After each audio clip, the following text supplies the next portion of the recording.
Hello, I'm Anaseo, Ryan Walters, along with Paul Meet at Seoul World Cup Stadium. And Paul, super match indeed.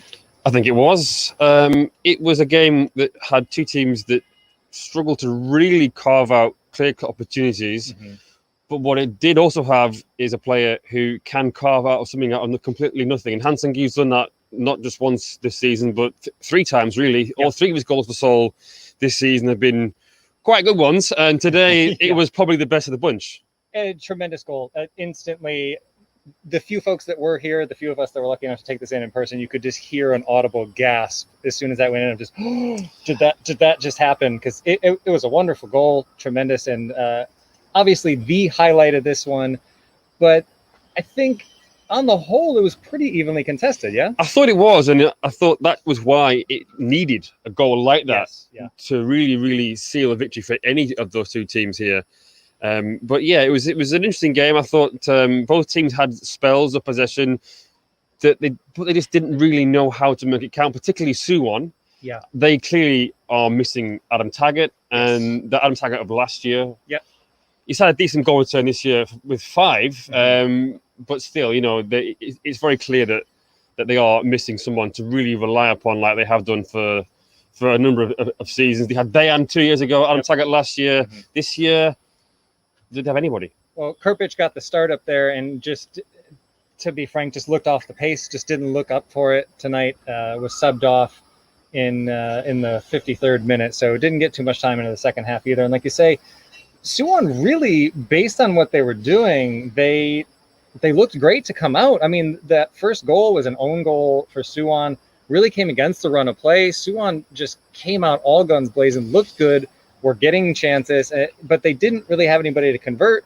No. Go down to the other end, and you put the ball in the back of your own net. And as you pointed out pre-match, they don't do well when they're down a goal, and they didn't in this one. Yeah, that's now another game where they went behind and they failed to get anything out of it. They've just earned 4 points now from games where they've fallen behind. So yeah, difficult for Suwon.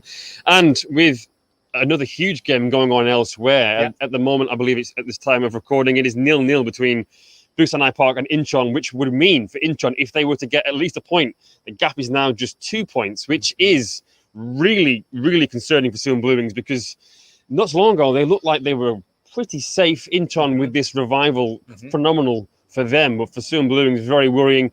And for Park Won-ha, the new manager, not the start that he would have wanted. I don't think they really deserved to lose the game. Really? Not really. I mean, like you say, there's an individual moment of brilliance from Han Seung-gi there, and that's the difference. And Young Ki-hoon does what Young Ki-hoon does from the penalty spot, converts, and I think they would have been happy with a point, but I think that's why they lost, because I think they would have been happy with a point, and Seoul wasn't. Seoul wasn't happy with a point, and they know that they needed a win. And they don't want to face Suwon again. They don't want to face anybody in the bottom half of the table, because they want to be in the top half of the table competing for AFC Champions League spots. And to me, that came through. And Suwon, we didn't really talk about this too much pre-match, but Adam Taggart's not even here. No. Today. He's not even here, with rumors of a move to the Middle East. This isn't helping that at all. So if you're Suwon right now, there has to be a lot of cause for concern. I mean, let's just have a look at the subs that Seoul made. They made them at half-time. Ki Sung-young and Park Ji-young, love him or hate him, he does have a tendency to come up good in big games. They both came on at half-time. Suwon waited until a little bit in. Obviously, as you said, they brought off Kirpich and brought on Kim Gun-hee, who's not exactly got the best goal records out of any K-League striker. And then they brought on Han Seok-hee, who is also not really an out-and-out striker. They just didn't have the options on the bench. Seoul did. And they were proactive in the way that they wanted to do it. Like you said, that Seoul knew that they were not content with a draw. Right. A place in the top 6 was up for grabs if they were to get the win, which is what they did. So, yeah, credit to Kim Ho-young for being proactive in that sense. For Suwon, it is a worrying sign that even their bench is not really got that many options. Yeah, and speaking of a worrying sign, this is 18 straight league matches without a win in the super match for Suwon Bluewings. And we did have a question come in on Facebook here from Peter Hampshire, who's doing all sorts of work tonight. And he's asking, why do you think Suwon have such a poor record in the super match? It's a very good question. I mean, it's got to be psychological now, at this point. But it's a very good question because, there aren't that many players still here. In K-League, we do get quite a lot of chopping and changing. Mm-hmm. Squads change quite a lot over the course of a transfer window or certainly over the winter break.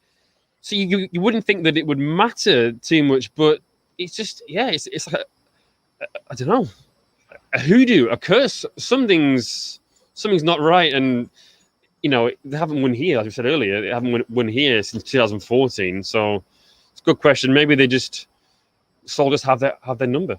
Yeah, it certainly seems that way, and I think that kind of played out in the second half here. And this one's going to have a lot of ramifications in the league because it looks like now, with just 2 league matches left before the split, doesn't look like Suwon's getting out of that. I mean, mathematically, I don't think it's impossible yet.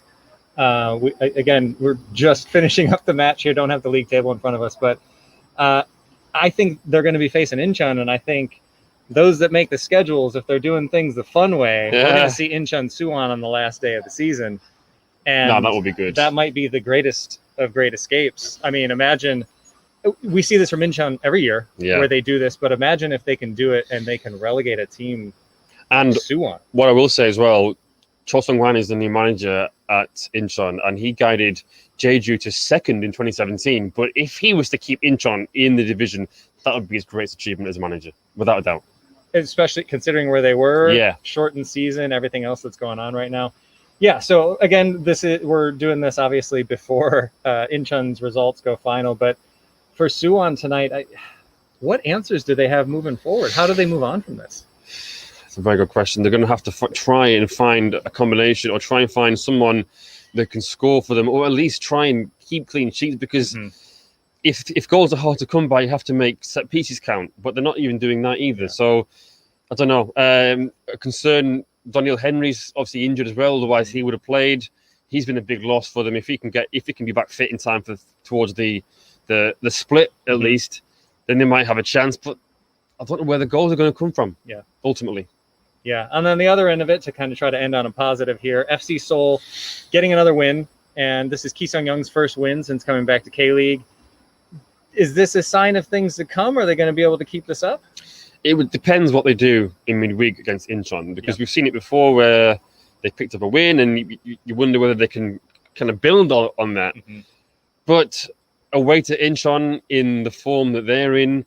But having said that, I think all of Incheon's wins have come away from home this season. Sure. So it might not be, if they were to play here, maybe Incheon would be the favourites. But if they can get a positive result against Incheon, then they might even be able to get into ACL. I mean, because 5th spot might just be available. Obviously, because Sangju, they're going to finish 3rd. Yeah.